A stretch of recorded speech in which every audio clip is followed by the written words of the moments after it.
ದಾನಿಯೇಲ ಗ್ರಂಥ 3ನೇ ಅಧ್ಯಾಯದಲ್ಲಿ ನಾವು ನೋಡುವಂತ ವಿಷಯ ಏನಂದ್ರೆ ನೆಬೂಕದ್ನೆಚ್ಚರನು 90 ಫೀಟ್ ಉದ್ದ 9 ಫೀಟ್ ಅಗಲ ಇರುವಂತ ಒಂದು ದೊಡ್ಡ ಪ್ರತಿಮೆಯನ್ನ ಮಾಡಿ ಪ್ರತಿಯೊಬ್ಬರನ್ನು ಅದಕ್ಕೆ ಅಡ್ಡ ಬಿದ್ದು ನಮಸ್ಕಾರ ಮಾಡಬೇಕು ಅಂತ ಹೇಳಿ ಆಜ್ಞಾಪಿಸ್ತಾನೆ. ಆಜ್ಞಾಪಿಸಿದಾಗ ಎಲ್ಲರೂ ಬಂದು ಅದಕ್ಕೆ ಅಡ್ಡ ಬಿದ್ದು ನಮಸ್ಕಾರ ಮಾಡ್ತಾರೆ. ಆದ್ರೆ ಈ ಸಮಯದಲ್ಲಿ ದಾನಿಯೇಲನ ನಮಗೆ ಇಲ್ಲಿ ಕಾಣಿಸೋದಿಲ್ಲ. ಏನಾಗಿರ್ಬೋದು ದಾನಿಯೇಲನಿಗೆ ಅಂದ್ರೆ, ಒಂದು, ದಾನಿಯೇಲನು ಎಲ್ಲಾ ಬಬುಲೋನ್ ಸಾಮ್ರಾಜ್ಯದ ಮೇಲೆ ಅಧಿಪತಿ ಆಗಿರೋದ್ರಿಂದ ತನ್ನ ಅಧಿಕಾರದಲ್ಲಿದ್ದಂತ ದೇಶಗಳನ್ನ ನೋಡ್ಲಿಕ್ಕೆ, ಅದನ್ನ ಪರೀಕ್ಷಿಸ್ಲಿಕ್ಕೆ ಬೇರೆ ಕಡೆ ಎಲ್ಲಾದ್ರೂ ಹೋಗಿರ್ಬೋದು, ಅಂತ ಸಂದರ್ಭ ಆಗಿರ್ಬೋದು. ಇಲ್ಲಿ ನಮಗೆ ಬರೀ 3 ಜನ ಕಾಣಿಸ್ತಾ ಇದ್ದಾರೆ. ಅದ್ಯಾರಂದ್ರೆ ಹನನಿಯ, ಮಿಶಾಯಲ್, ಅಜರ್ಯ. ಇಲ್ಲಿ 2 ಮುಖ್ಯವಾದಂತ ವಿಷಯಗಳನ್ನ ನಾವು ನೋಡ್ಬೇಕು. ಒಂದೇನಂದ್ರ, ಇವರು ಎಲ್ಲಾ 4ಗಳಲ್ಲಿ ಪ್ರಮುಖನಾದಂತವನ್ ಯಾರು? ದಾನಿಯೇಲ. ಅಂದ್ರ ಈ ಗುಂಪಿನ ನಾಯಕನಂತ ನಾವು ಹೇಳ್ಬೋದು. ನಾಯಕನು ಇಲ್ಲ. ನಾಯಕನು ಇಲ್ಲದಾಗ ಹಿಂಬಾಲಕರಿಗೆ ಒಂದು ಸಮಸ್ಯೆ ಬಂತು. ಈಗ ಹಿಂಬಾಲಕರು ನಮ್ಮ ನಾಯಕನಿಲ್ಲಲ್ಲ, ನಾವ್ ಏನು ಮಾಡ್ಬೇಕಂತ ಹೆದರ್ಬಿಟ್ರ. ಹಿಂಬಾಲಕರು ನಾಯಕನಿದ್ರು ಇಲ್ಲ ಅಂದ್ರು ನಮ್ಮ ಸ್ಟ್ಯಾಂಡ್ ಅಂದ್ರೇನ, ನಾವು ಏನ್ ತೀರ್ಮಾನ ಮಾಡ್ಬೇಕು ನಮಗೆ ಗೊತ್ತೈತಿ. ನಾಯಕ ಇನ್ನಿಲ್ಲ ಅಂದ್ರು ಅವ್ರು ಗಟ್ಟಿಯಾಗಿ ನಿಂತರು. ಅವ್ರು 3 ಜನ ಇಡೀ ಪ್ರಪಂಚದಲ್ಲಿರೋ ಎಲ್ಲಾ ಜನಾಂಗದವರು ಅಡ್ಡ ಬಿದ್ದು ಅದಕ್ಕೆ ನಮಸ್ಕಾರ ಮಾಡ್ತಾರೆ. ಆದ್ರೆ ಈ ಹನನಿಯ, ಮಿಶಾಲ್, ಅಜರ್ಯ ಇವ್ರು ನಮಸ್ಕಾರ ಮಾಡೋದಿಲ್ಲ. ಅದಕ್ಕೆ ನೆಬೂಕದ್ನೆಚ್ಚರನಿಗೆ ಸಿಟ್ಟೇರ್ ಬಿಡ್ತೈತಿ. ನಾನು ಕೊಟ್ಟಂತ ಆಜ್ಞೆಗೆ ನೀವು ನಮಸ್ಕಾರ ಮಾಡೋದಿಲ್ಲ ಅಂತ ಹೇಳಿ ಅವರಿಗೆ ಮರಣ ದಂಡನೆಯನ್ನ ಕೊಟ್ಟ. ಇವ್ರನ್ನೆಲ್ಲ ಈ ಉರಿಯುವಂತ ಬೆಂಕಿಯಲ್ಲ ಆಗ್ಬಿಡ್ರಿ ಅಂತ. ಅವಾಗ ಈ ಹನನ್ಯ, ಮಿಶಾಲ್, ಅಜರ್ಯರು ಏನಂತಾರ ಗೊತ್ತಾ? ನಮ್ಮ ದೇವರು ಈ ಬೆಂಕಿಯೊಳಗಿಂದ ನಮ್ಮನ್ನ ಕಾಪಾಡ ಸಮರ್ಥನಾಗಿದ್ದಾನೆ. ನಮ್ಮ ದೇವರು ನಮ್ಮನ್ನ ಕಾಪಾಡಲಿಲ್ಲ ಅಂದ್ರೂ ನಾವು ಮಾತ್ರ ಈ ಪ್ರತಿಮೆಗೆ ನಮಸ್ಕಾರ ಮಾಡೋದಿಲ್ಲ, ಅಡ್ಡ ಬೀಳೋದಿಲ್ಲ ಅಂತ. ನಿಮ್ಮ ದೇವರ ಯೆಹೋವನಿಗೆ ಬಿಟ್ಟು ಬೇರೆ ಯಾರಿಗೂ ನೀವು ನಮಸ್ಕಾರ ಮಾಡಬಾರ್ದು, ಅಡ್ಡ ಬೀಳಲೂಬಾರ್ದು ಅಂತ ಬೈಬಲಲ್ಲಿ ಬರೆದಿರೋ ಪ್ರಕಾರ ಇವ್ರು ನಾವು ಬೀಳೋದಿಲ್ಲ ಅಂದ್ರು. ಅದಕ್ಕೆ ಸಿಟ್ಟು ಬಂದ್ಬೇಟಂತ ಈ ಅರಸನ್ ಏನ್ ಮಾಡ್ತಾನೆ ಅಂದ್ರೆ, ಇವ್ರನ್ನೆಲ್ಲ ತಗೊಂಡೋಗಿ ಅದ್ರೊಳಗೆ ಒಗದ್ ಬಿಡ್ತಾರೆ. ಅದನ್ನ 7 ಪಟ್ಟು ಜಾಸ್ತಿ ಮಾಡ್ತಾರ. ಬೆಂಕಿನ ಒಗಿತಾರೆ. ಒಗದಾಗ ಒಗಿಯೋಂತರ ಕೈ ಸುಡ್ತೈತಿ. ಆದ್ರೆ ಇವ್ರು 3 ಜನ ಒಗದ್ಮೇಲೆ ಆ ಅರಸನ್ ನೋಡಿದ್ರೆ ಆಶ್ಚರ್ಯ ಆಗದಂತ ವಿಷಯ ಏನ್ ಕಾಣಿಸ್ತೈತಿ ಅಂದ್ರೆ, ಈ 3 ಜನ ಆ ಬೆಂಕಿ ಒಳಗೆ ನಡೀತಾ ಇರ್ತಾರೆ. ಯಾರು ಸುಡೋದಿಲ್ಲ. ಈ 3 ಜನರ ಮಧ್ಯದಲ್ಲಿ ಇನ್ನೊಬ್ಬ ವ್ಯಕ್ತಿ ಕಾಣಿಸ್ತಾನೆ. ಅವಾಗ ನೆಬೂಕದ್ನೆಚ್ಚರ ನಿಂತಾನೆ. ನಿನಗೆ 4ನೇವನು ಕಾಣಿಸ್ತಾ ಇದ್ದಾನೆ. ಅವನು ದೇವಕುಮಾರನಂಗೆ ನನಗೆ ಕಾಣಿಸ್ತಾ ಇದ್ದಾನೆ, ದೇವದೂತನಂಗೆ ಇದ್ದಾನೆ ಅಂದ ಕೂಡಲೇ ಅದಾದ್ಮೇಲೆ ಅವ್ರನ್ನ ಹೊರಗಡೆ ಕರೆದಾಗ ಅವರು 3 ಜನ ಹೊರಗಡೆ ನಡ್ಕೊಂಡು ಬರ್ತಾರೆ. ಅವ್ರಿಗೆ ಏನೂ ಸುಟ್ಟಿರೋದಿಲ್ಲ, ಕೂದಲು ಸುಟ್ಟಿರೋದಿಲ್ಲ. ಬೆಂಕಿಯಲ್ಲಿ ಬಿದ್ದಾಗ ಸುಟ್ಟಿದ್ದ ವಾಸನೆ ಬರ್ತೈತಲ್ಲ, ವಾಸನೆನೂ ಬರೋದಿಲ್ಲ. ಹೊರಗಡೆ ಬಂದಾಗ ರಾಜನ್ ಅಂತಾನೆ, ನಿನ್ನ ದೇವರು ನಿಜವಾಗ್ಲೂ ದೇವರು. ಆಗ ನೆಬೂಕದ್ನೆಚ್ಚರನು ಶದ್ರಕ್, ಮೇಷಕ್, ಅಬೇದ್ನೆಗೋನು ಎಂಬವರ ದೇವರಿಗೆ ಸ್ತೋತ್ರವಾಗಲಿ ಅಂದ. ಈಗ ಒಂದು ಸಮಸ್ಯೆ ಬಂತು. ಈ ಸಮಸ್ಯೆ ಮುಖಾಂತರ ಒಂದು ಅನ್ಯ ರಾಜನಿಗೆ ಸುವಾರ್ತೆ ಸಾರಲ್ಪಡ್ತ.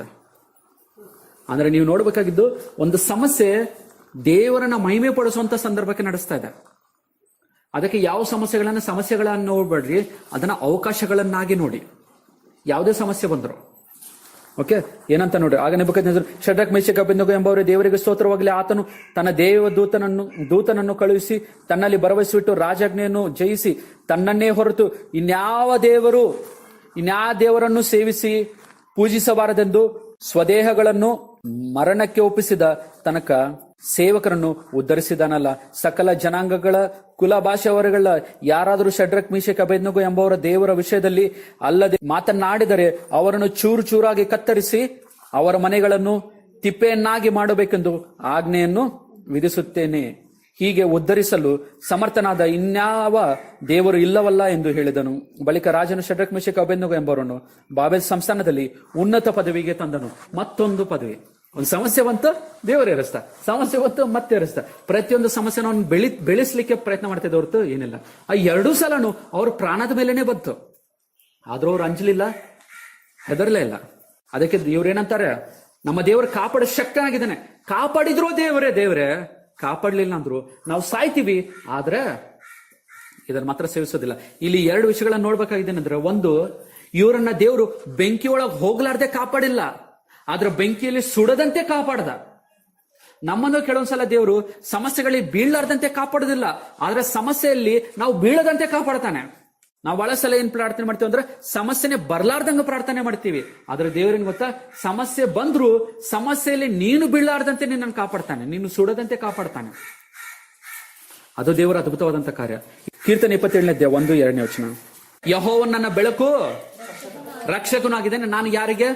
ನೆಬೂಕದ್ನೆಚ್ಚರ, ನಾವು ನಿನಗೆ ಭಯಪಡಲ್ಲ. ನಾವು ಭಯಪಡೋದು, ನಾವು ಹೆದರೋದು, ನಾವು ಗೌರವಿಸೋದು ನಮ್ಮ ದೇವರಾದ ಯೆಹೋವನಿಗೆ. ಈಗ ನಾವು ಎಂತ ಧೈರ್ಯದಿಂದ ಹೇಳಬೇಕು ಈ 1ನೇ ವಚನ? ಎಲ್ಲರೂ ಓದ್ರಿ ಒಂದ್ಸಲ.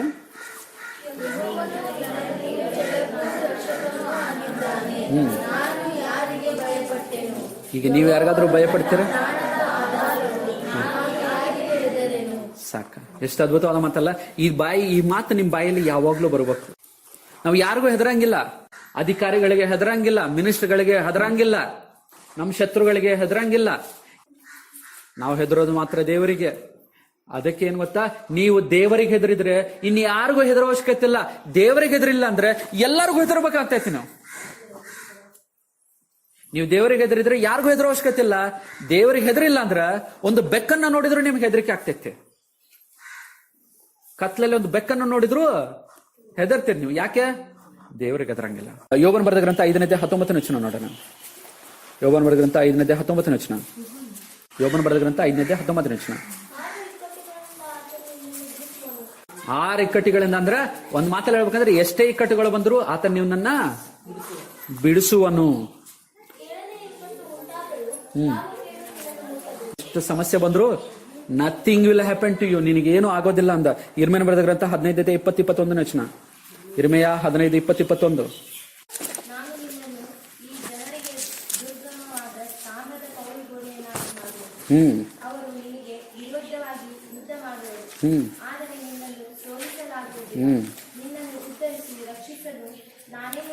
ನಿನ್ನನ್ನು ಉದ್ಧರಿಸಿ ರಕ್ಷಿಸಲು. ಈಗ ಬೆಂಕಿಯಲ್ಲಿ ಯಾರಿದ್ರು? ದೇವರಿಲ್ಲ ಬೆಂಕಿಯಲ್ಲಿ. ನಾನು ನಿನ್ನನ್ನು ಉದ್ಧರಿಸಿ ರಕ್ಷಿಸಲು ನಾನೇ ನಿನ್ನೊಂದಿಗಿದ್ದೇನೆ. ನೀವು ಬೆಂಕಿಯಲ್ಲಿದ್ರು ನಾನು ನಿನ್ನೊಂದಿಗಿದ್ದೇನೆ, ನೀರಲ್ಲಿದ್ರು ನಾನು ನಿನ್ನೊಂದಿಗಿದ್ದೇನೆ, ಎಲ್ಲಿದ್ರು ನಾನು ನಿನ್ನೊಂದಿಗಿದ್ದೇನೆ. ಇದು ಯೆಹೋವನಾದ ನನ್ನ ಮಾತು, ನಾನು ನಿನ್ನನ್ನು ದುಷ್ಟರ ಕೈಯಿಂದ ಉದ್ಧರಿಸುವೆನು, ಹೌದು ಕ್ರೂರರ ಕೈಯಿಂದ ರಕ್ಷಿಸುವೆನು. ಎಂತ ಕ್ರೂರರಾದ್ರ ಬೆಂಕಿ ಒಳಗಾಗ್ತಾರ ಬದುಕಿದಂತ ಮನುಷ್ಯನ್ನ. ಅಂತ ಕ್ರೂರಿ ಆದ್ರೂ ಯಾರು ಕಾಪಾಡಿದ್ರ? ದೇವ್ರ. ನಾನ್ ಕಾಪಾಡ್ತೀನಿ, ನಥಿಂಗ್ ಟು ವರಿ ಅಂತ. ಏನದು? ಈಗ ನಿಮ್ಗೊಂದು ಅದ್ಭುತವಾದಂತಹ ವಚನ ತೋರಿಸ್ತೀನಿ.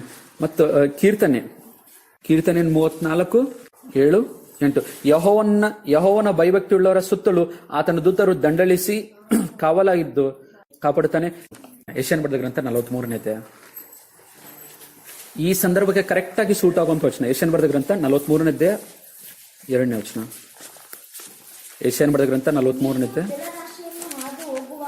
ನೀನು ಜಲರಾಶಿಯನ್ನು ಹಾದು ಹೋಗುವಾಗ ಯಾರಿರ್ತಾನೆ ಅಂದ? ದೇವರು.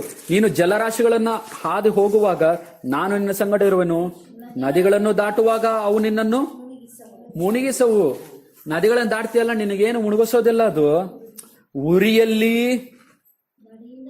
ಉರಿಯಲ್ಲಿ ನಡೆಯುವಾಗ ನೀನು ಕಂದದಿರುವಿ, ಜ್ವಾಲೆಯು ನಿನ್ನನ್ನು ದಹಿಸದು. ಏನ್ ಅದ್ಭುತವಾದೊಂದು ಮಾತು. ಈಗ ನೀವು ಆ ದಾನಿಯೇಲ್ 3ನೇ ಅಧ್ಯಾಯಕ್ಕೆ ಕರೆಕ್ಟ್ ಸೂಟ್ ಆಗಲ್ಲ. ಬೆಂಕಿಯಲ್ಲಿ ಹೋದ್ರು ಏನಾಗಿಲ್ಲ. ಅದಕ್ಕೆ ಎಷ್ಟು ಅದ್ಭುತವಾದ ಮಾತು. ಮತ್ತೊಂದ್ಸಲ ಓದೋಣ. ನೀನು ಜಲರಾಶಿಯನ್ನು ಹಾದು ಹೋಗುವಾಗ ನಾನು ನಿನ್ನ ಸಂಗಡ ಇರುವೆನು. ನದಿಗಳನ್ನು ದಾಟುವಾಗ ಅವು ನಿನ್ನನ್ನು ಮುಳುಗಿಸವು. ಉರಿಯಲ್ಲಿ ನಡೆಯುವಾಗ ನೀನು ಕಂದದಿರುವಿ, ಜ್ವಾಲೆಯು ನಿನ್ನನ್ನು ದಹಿಸದು. ಯೆಹೋವನೆಂಬ ನಾನು ಸಾಕು. ಜ್ವಾಲೆಯು ನಿನ್ನನ್ನು ದಹಿಸದು. ಎಕ್ಸಾಕ್ಟ್ಲಿ 3ನೇ ಅಧ್ಯಾಯದಲ್ಲಿ ನಮಗೆ ಕಾಣಿಸುತ್ತೆ. ಎಷ್ಟು ಅದ್ಭುತವಾದ ಮಾತಲ್ಲ ಇದು. ದಾನಿಯೇಲ್ 3ನೇ ಅಧ್ಯಾಯದಲ್ಲಿ ನಾವು ನೋಡೋದೇನಂದ್ರೆ ಅವ್ರು ಬೆಂಕಿಯಲ್ಲಿ ಹಾಕಲ್ಪಡ್ತಾರೆ, ಆದ್ರೆ ದೇವರನ್ನು ಬೆಂಕಿಯಿಂದ ಕಾಪಾಡೋದಿಲ್ಲ, ಆದ್ರೆ ಬೆಂಕಿ ಒಳಗೆ ಸುಡ್ಲಾರ್ದೆ ಕಾಪಾಡ್ತಾನೆ. ಯೆಹೋವನಲ್ಲಿ ಭರವಸೆಟ್ಟವ್ರನ್ನ ಯಾವಾಗ್ಲೂ ಪ್ರತಿಯೊಂದು ಸಮಸ್ಯೆಗಳಲ್ಲೂ ಯಾರು ಕಾಪಾಡ್ತಾರೆ? ಆದ್ರೆ ನಾವೇನ್ ಮಾಡ್ಬೇಕು? ಆತನಿಗೆ ಭಯಪಡಬೇಕು, ಆತನಿಗೆ ಮೆಚ್ಚುಗೆಯಾಗಿ ಬದುಕಬೇಕು, ಆತನಿಗೆ ವಿಧೇಯರಾಗಿ ನಾವು ನಡ್ಕೋಬೇಕು. ಪ್ರತಿಯೊಂದು ಸಮಸ್ಯೆಗಳು ನಿಮ್ಮನ್ನ ಉದ್ಧರಿಸಲಿಕ್ಕೆ ಬರುವಂತ ಅವಕಾಶಗಳು.